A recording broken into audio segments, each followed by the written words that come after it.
शुरू होती है एक आर्टिक से, जहाँ पर बहुत से बर्फानी जानवर आ करते हैं। यहीं पर एक बेयर है नॉम, जो इस जगह का बादशाह बनना चाहता है, पर उसे तो एक शिकार भी ठीक से नहीं हो पाता। वो बादशाह कैसे बन पाएगा? वो शिकार के चक्कर में अभी भी एक सील के पीछे पड़ा था और सारे लोग उस पे शर्तें लगा रहे थे कि नॉम आज भी इसे पकड़ पाएगा कि नहीं। काफी देर उसका पीछा करने के बाद, काफी कोशिशों के बाद फाइनली नॉम उसे पकड़ भी लेता है, लेकिन उसे खाने से पहले नॉम को उस पर रहम आ जाता है। इस जगह पर सैर करने के लिए आए हुए इंसान नॉम से कहते हैं जल्दी से खाओ इसे, जल्दी से खाओ, लेकिन वो फिर भी सील को नहीं खाता। और यहाँ हमें एक अमेजिंग सी बात ये पता चलती है कि नॉम इंसानों की बातें ना सिर्फ समझ सकता है, वो इंसानों की तरह बोल भी सकता है। शायद यही वजह थी कि वो अपने जैसे बाकी बियर्स से दिखने में भी थोड़ा अलग था और उसकी हरकतें भी काफी हद तक इंसानों से मिलती थी। नॉम को ये चीज ज्यादा अच्छी नहीं लगती थी। वो हमेशा अपने दादाजी से पूछा करता था कि मैं बाकी सब जैसा क्यों नहीं हूँ, जिस बात का जवाब उसके दादाजी दिया करते थे, क्योंकि तुम स्पेशल हो, तुम सबसे अलग हो और इसी अलग होने की वजह से तुम्हारे पे एक जिम्मेदारी है सारे बियर्स को इंसानों से बचाने की। नॉम अपने दादाजी से बहुत प्यार किया करता था, लेकिन काफी सालों पहले पता नहीं कहाँ, लेकिन अचानक उसके दादाजी गायब हो गए और आज तक उनका कोई पता नहीं चला। खैर अब नॉम जैसे ही अपनी सोचों से बाहर निकलता है तो तब तक यहाँ पर उसका भाई भी आ चुका है। हम देख रहे हैं कि यहाँ के सारे जानवर मिलकर यहाँ पर आने वाले इंसानों को अपनी हरकतों से खुश किया करते हैं और फिर ये सारे इंसान इन्हें बहुत सी मछलियाँ खाने को देते हैं। पर नॉम को ये काम बिल्कुल पसंद नहीं है, पर शायद उसकी मजबूरी है, इसीलिए वो भी इस काम को करने लगता है। वो यहाँ सभी टूरिस्ट के लिए गाना गाता है और साथ ही साथ डांस भी करता है, जिसका डांस यहाँ के सभी लोगों को बहुत पसंद आया था। एक आदमी तो उसे ये तक कहता है कि तुम्हें यहाँ नहीं बल्कि फिल्मों में होना चाहिए, लेकिन उनकी ये बात नॉम को ज्यादा अच्छी नहीं लगती। खैर अब नॉम अपने दादाजी के एक दोस्त के पास जाता है जो कि एक बर्फानी परिंदा है। उनसे बात करने पे नॉम को पता चलता है कि उसके दादाजी मरे नहीं है बल्कि गायब है। कुछ लोगों को लगता है कि उसके दादाजी मछलियाँ पकड़ने गए थे, लेकिन मुझे लगता है कि उन्हें इंसानों की तरफ से किसी बड़ी साजिश का खतरा था और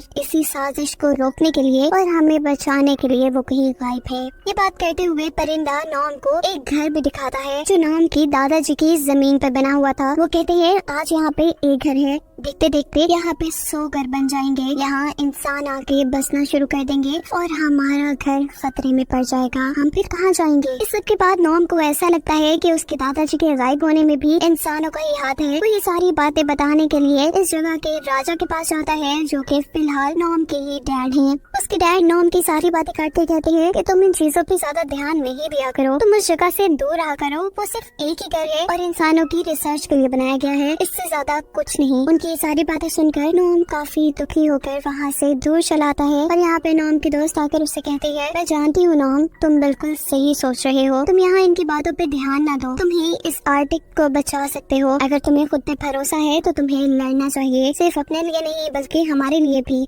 अपने दोस्त की बातों से वो काफी ज्यादा मोटिवेट हो चुका था। अब वो दोबारा अपने दादाजी के दोस्त से मिलने के लिए जाता है, लेकिन उनसे बात करते हुए वो वहाँ पे देखता है कि काफी सारे इंसान यहाँ पे किसी एड की यानी किसी कमर्शियल की शूटिंग के लिए आए हैं। नॉम को ये सब कुछ देखकर काफी गुस्सा आता है और वो अपने कुछ साथियों के साथ मिलकर यहाँ सारी शूटिंग तबाह कर देता है। सभी लोग उससे डरकर भाग जाते हैं सिवाय एक लड़की के जो कि डायरेक्टर है। वो किसी भी हाल में कमर्शियल लिए बगैर यहाँ से नहीं जाना चाहती, क्योंकि इस पर उसकी बेटी का फ्यूचर है। उसके बॉस ने कहा है कि अगर वो कमर्शियल बना लाएगी तो ही उसकी बेटी को बड़े स्कूल में एडमिशन दिलवाया जाएगा। इस लड़की को यहाँ पे नॉम दिखता है और वो नॉम की शूटिंग करने का सोचती है, लेकिन तभी उसके पाँव के नीचे की बर्फ टूट जाती है। वो यहाँ पर मर भी सकती थी। नॉम जो कि एक अच्छा बियर था, वो ये सब कुछ देखकर परेशान होता है और उस लड़की को बचाने के लिए आगे बढ़ता है। ये लड़की इस सब चीजों की वीडियो अपने कैमरा में बना रही थी कि किस तरह एक बियर ने यानी नॉम ने उसकी जान बचाई। वो ये वीडियो जाकर अपने बॉस को दिखाती है जो कि आर्टिक में घर बनाना चाह रहे थे ताकि इन घरों को बेचकर उन्हें बहुत पैसा मिले।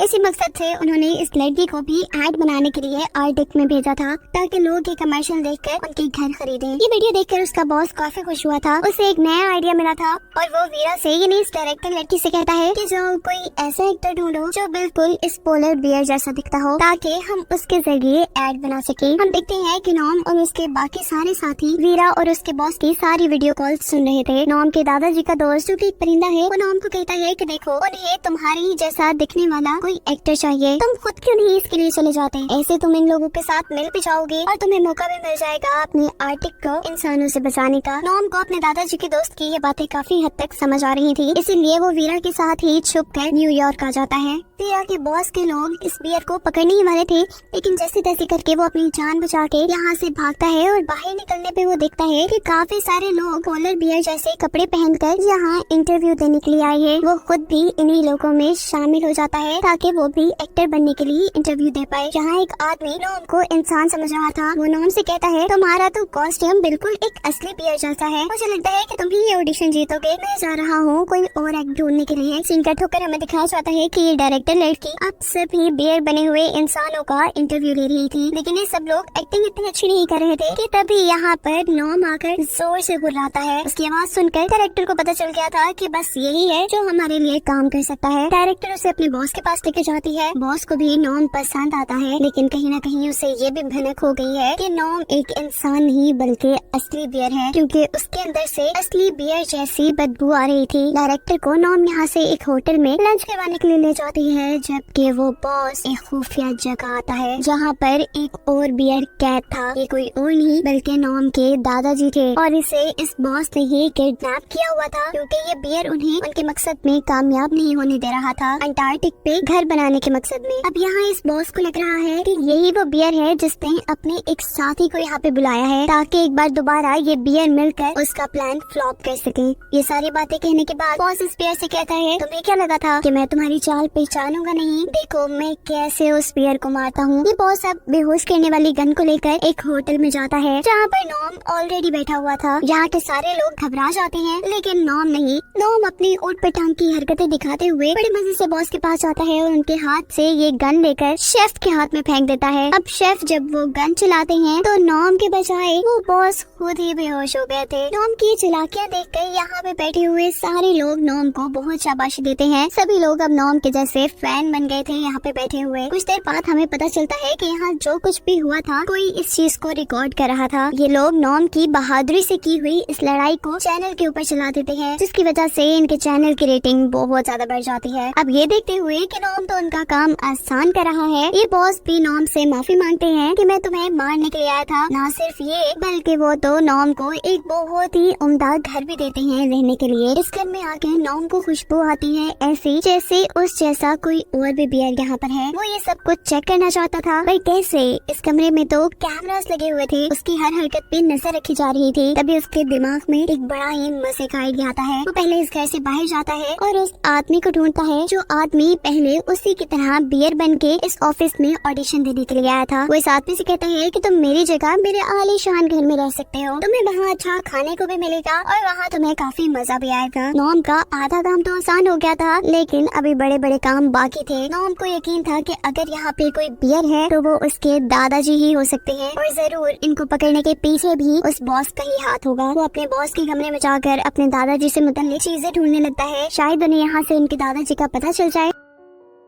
इस सब के दौरान बियर के एक छोटे साथी से गलती से एक खुफिया दरवाजा खुल जाता है। इस खुफिया दरवाजे के खुलते ही नॉम ये जान गया था कि दादाजी को यहीं पे रखा गया होगा। वो अब खुद वहाँ नहीं जाना चाहता था, क्योंकि ऐसा करने से वो बॉस की नजर में आ सकता था। वो अपने तीनों छोटे दोस्तों को अपने दादाजी के पास भेजता है ताकि वो जाकर उन्हें तसल्ली दे कि नॉम उन्हें बचाने आ गया है। लेकिन यहाँ दादाजी उनसे कहते हैं कि नॉम को जाके कहो पहले मुझे नहीं बल्कि अपने घर को, अपने आर्टिक को बचाए। खैर अब कहानी आगे बढ़ती है और हमें दिखाया जाता है कि नॉम को तैयार किया जा रहा है। उसे जिस मकसद के लिए इस कंपनी वालों ने सिलेक्ट किया था अब उसे वो करना था, यानी अभी उसे लोगों को मनाना था कि लोग आर्टिक में घर लें इस कंपनी से। लेकिन हकीकत बिल्कुल इससे उलट थी। वो ऐसा नहीं करना चाहता था। वो देखता है कि इस कमर्शियल की शूटिंग के दौरान यहाँ पर डायरेक्टर की बेटी भी आई हुई थी, जो उसे देखते ही समझ आती है कि नॉम कोई इंसान नहीं बल्कि असली बियर है और उसका मकसद बिल्कुल भी वो नहीं जो टीवी पे चल रहा है। यानी वो नहीं चाहता कि इंसान जाकर आर्टिक पे घर ले, बल्कि वो तो ये चाहता है कि इंसान आर्टिक से दूर रहे और अगर आए भी तो सिर्फ वहाँ पे सैर के लिए आए। उसकी सारी बात समझने के बाद ये बच्ची उसे मशवरा देती है कि तुम अभी कुछ मत करना, तुम पहले लोगों का दिल जीतो और जब सभी लोग तुम्हारी बात सुनने लग जाएंगे तो तुम बॉस का सारा प्लान लोगों को बता देना। नॉम को इस बच्ची का प्लान काफी अच्छा लगा था। वो इस बच्ची के प्लान के मुताबिक चलना चाह रहा था, पर शायद ये बॉस उससे ज्यादा चालाक है। नॉम ने सबसे पहले बहुत से लोगों को अपना फैन बना लिया और जब वो लोगों को ये बात समझाने ही वाला होता था कि उन्हें आर्टिक पर घर नहीं लेने चाहिए, तो यहाँ पर बॉस माइक से नॉम की आवाज को बंद करके एक नकली रिकॉर्डिंग चला देते हैं जिसमें नॉम ये बोल रहा था कि लोगों को आर्टिक पर घर खरीद लेने चाहिए। पर ये सब तो धोखा था। हकीकत तो ये थी कि इस बॉस को अभी तक आर्टिक पर घर बनाने की इजाजत मिली ही नहीं थी। वो ये सारा काम इल्लीगल कर रहा था। अब शो के बाद नॉम न सिर्फ इसलिए दुखी होता है कि इंसान उनके घरों पे कब्जा कर लेंगे, बल्कि वो इसलिए भी दुखी था कि किस तरह बॉस इंसानों को ही, अपने लोगों को ही धोखा दे रहा है। उसको उदास देखकर डायरेक्टर उसे अपने घर डिनर के लिए इनवाइट करती है, जहाँ दोबारा उसे डायरेक्टर की बेटी मिलती है और वो इसे एक और आइडिया देती है कि क्यों ना तुम बॉस की पोल सब लोगों के सामने खोल दो कि उन्हें अभी तक आर्टिक पर घर बनाने की इजाजत मिली ही नहीं। ऐसे कोई भी इन्वेस्टर उन्हें पैसा नहीं देगा और उनका प्रोजेक्ट इस तरह कंप्लीट भी नहीं हो पाएगा। नॉम को इस बच्चे का ये आइडिया भी काफी पसंद आया था। वो अब सब काम छोड़ के इन्वेस्टर्स का पीछा करता है। फाइनली जब उसे इन्वेस्टर्स की गाड़ी मिल जाती है तो वो गाड़ी के अंदर जाकर सब लोगों को बॉस की एक वीडियो दिखाता है, जिस वीडियो में बॉस काउंसलर को रिश्वत देने की कोशिश कर रहा था ताकि उसे आर्टिक पर घर बनाने की इजाजत मिल जाए। पर इस सब का भी कोई फायदा नहीं होता। इन्वेस्टर्स जान जाते हैं कि बॉस उन्हें धोखा दे रहा है, इसीलिए इन्वेस्टर भी अब बॉस के साथ काम नहीं करना चाहते थे। वो बॉस के पास जाकर कहते हैं कि तुम हमारे सारे पैसे हमें वापस दे दो, लेकिन ये बॉस भी बहुत चालाक था। उसने एक अजीबोगरीब कॉन्ट्रैक्ट बनाया हुआ था जिसके चलते इन्वेस्टर्स ने जो पैसे बॉस को दिए थे वो बॉस इन्हें वापस करने से मना कर देता है। इसके बाद बॉस फोन उठाता है और अपने लोगों को हुक्म देता है कि सारे बने बनाए घरों को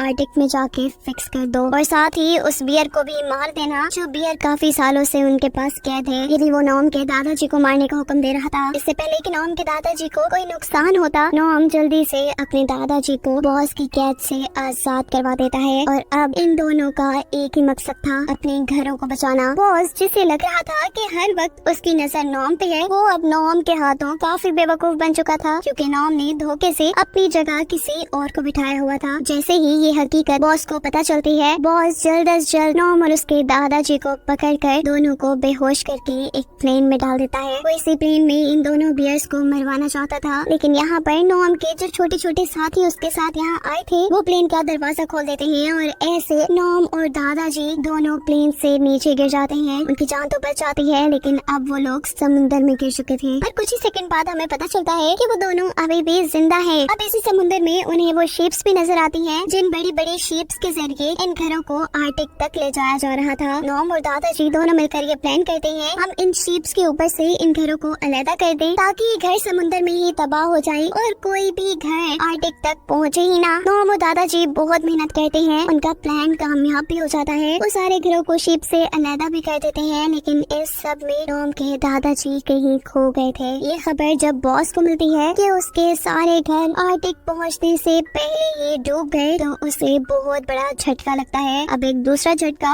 उसे इन्वेस्टर्स ने दिया था, क्योंकि उसने इन्वेस्टर्स को धोखा दिया था, इसीलिए इन्वेस्टर्स ने उसकी पोल पूरे शहर में खोल दी थी और अब उसका अंजाम बुरा ही होना था। सीन कट होता है और हमें दोबारा नॉम को दिखाया जाता है। वो अपने आर्टिक तक पहुंच गया है। नॉम और उसके साथी यहाँ आकर अपने बाकी साथियों को बताते हैं कि किस तरह उन्होंने अपने इस घर को बचा लिया, किस तरह वो मिशन में कामयाब हो गए। पर अफसोस नॉम ने इस सब में शायद अपने दादाजी को खो दिया। उनकी अभी तक कोई खबर नहीं है। आर्टिक के सभी जानवर आज नॉम पर काफी फख्र महसूस कर रहे थे, लेकिन आज भी नॉम खुश नहीं था। तभी इस सब के दौरान हैरानकुन तौर पर उसके दादाजी वापस आर्टिक तक आ जाते हैं, जिन्हें देखकर नॉम बहुत ज्यादा खुश होता है। नॉम की बहादुरी और जहानत के किस्से दादाजी यहाँ पर सभी लोगों को सुनाते हैं और वो कहते हैं कि मैं आज नॉम पे बहुत फख्र करता हूँ, मैं उससे बहुत खुश हूँ, इसीलिए मैंने उसे यहाँ का राजा बना दिया है। यहाँ के सभी जानवर ये सुनकर बहुत ही ज्यादा खुश थे और ऐसे ही इस मूवी की हैप्पी एंडिंग हो जाती है।